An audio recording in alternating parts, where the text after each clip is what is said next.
Hello everyone, welcome to Sanvargana classes. ನಮ್ಮ ಸುತ್ತಮುತ್ತಲಿನ ನೆಲೆಗಳು ಪಾಠದ 10ನೇ ಪ್ರಶ್ನೆ. ನಿಮಗೆ ಬಹಳ ದೂರದಿಂದಲೇ ಬಿಸಿ ಆಹಾರದ ವಾಸನೆ ತಿಳಿಯುತ್ತದೆ.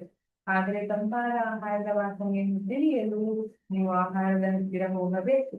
ಈ ಹೇಳಿಕೆಯನ್ನು ಪುಷ್ಟೀಕರಿಸಿ. ಸರಿ, ನಾನು ದಾರಿ ಮೇಲೆ ನಡ್ಕೊಂಡು ಹೋಗ್ತಾ ಇದ್ದೆ. ಇನ್ನು 1 ತಿಂಗಳು ಯಾವುದೇ ಹೊರಗಿನ ತಿಂಡಿಯನ್ನ ತಿನ್ಬಾರ್ದು ಅಂತ ದಾರಿ ಮೇಲೆ ನಡ್ಕೊಂಡು ಹೋಗ್ತಾ ಇದ್ದೆ. ಆದ್ರೆ ಏನ್ ಮಾಡೋದು, ನಾನ್ ಬಿಟ್ರು ಅದು ನನ್ನ ಬಿಡಲ್ವಲ್ಲ ಅಲ್ವಾ, ನನ್ನನ್ನ ಕರೀತಾ ಇದೆ, ಬಾ ನಾನು ತಿನ್ಕೊಂಡು ಹೋಗು ಅಂತ ಕರೀತಾ ಇದೆ. ಅಂದ್ರೆ ನಿಮ್ಗೆ ಯಾವುದೇ ಆಹಾರದ ವಾಸನೆ ಬಹಳ ದೂರದಿಂದ ಗೊತ್ತಾಗ್ತದೆ, ಹೌದಿಲ್ಲ? ಅದು ಬಿಸಿ ಬಿಸಿ ಆಹಾರ ಇದ್ದಾಗ ಅದರ ವಾಸನೆ ಬಹಳ ದೂರದಲ್ಲಿ ಇದ್ದಾಗಲೇ ಬರ್ತಾ ಇದೆ, ಹೋಗ್ಬೇಕಿತ್ತಲ್ಲ.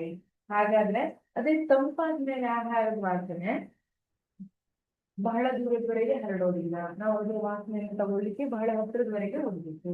ಇದಕ್ಕೆ ಕಾರಣ ಏನು?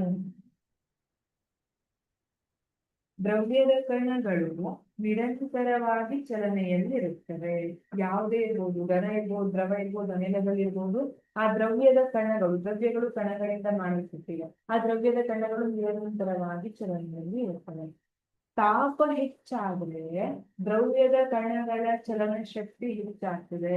ಇಮ್ಯಾಜಿನ್ ಮಾಡ್ರಿ, ನೀವು ಚಳಿಗಾಲದಲ್ಲಿ ನಿಮ್ಮನೆ ಎದುರಿಗೆ ಟಾರ್ ರೋಡಿನ ನಡ್ಕೊಂಡು ಹೋಗ್ತಿದ್ದೀರಾ, ಅಥವಾ ಕಲ್ಲಿಂದ ಬೆಟ್ಟ ಹತ್ತಿದ್ದೀರಾ, ಅದೇ ನೀವು ಬೇಸಿಗೆಯಲ್ಲಿ ಮಧ್ಯಾಹ್ನ 1 ಗಂಟೆಗೆ ಹತ್ತಿಕ್ ಹೋಗ್ತಿದ್ದೀರಿ. ಅವಾಗ ಬರಿಗಾಲಲ್ಲಿ ಹೋಗ್ತಿದ್ರೆ ಕಾಲು ಇಟ್ಟಲ್ಲಿಡ್ಲಿಕ್ಕೆ ಆಗುದಿಲ್ಲ, ಕುಣ್ಕೋತ್ ಹೋಗ್ಬೇಕು. ಕಾಲನ್ನ ಟಕ್ಕಂತ ತೆಗೆಯೋದಿರೋದು, ಟಕ್ಕಂತ ತೆಗೆಯೋದಿರೋದು. ಹಾಗಾಗಿ ಅದೇ ತರ ಇಲ್ಲಿ ದ್ರವ್ಯದ ಕಣಗಳೇನಿದೆ, ನಾವು ತಾಪ ಜಾಸ್ತಿ ಮಾಡಿದಾಗೆ ಅವುಗಳ ಚಲನ ಶಕ್ತಿ ಹೆಚ್ಚಾಗ್ತಾ ಇದೆ. ಹಾಗಾಗಿ ತಂಪಿದ್ದಾಗ ಇಲ್ಲಿ ತನಕ ಮಾತ್ರ ಬರ್ತಿದ್ವು, ಈಗ ಬಿಸಿ ಮಾಡಿದಾಗ ಇಲ್ಲಿ ತನಕ ಬರ್ತಾ ಇದೆ. ಆದ್ದರಿಂದ ಬಿಸಿ ಆಹಾರದ ವಾಸನೆಯ ಕಣಗಳು ಗಾಳಿಯ ಕಣಗಳೊಂದಿಗೆ ಸೇರಿರುವುದರಿಂದ ಆಹಾರದ ವಾಸನೆಯು ದೂರದಿಂದಲೇ ತಿಳಿಯುತ್ತದೆ. ತಾಪ ಹೆಚ್ಚಾದಂತೆ ಏನಾಗ್ತದೆ, ದ್ರವ್ಯದ ಕಣಗಳ ಚಲನ ಶಕ್ತಿ ಹೆಚ್ಚಾಗ್ತದೆ.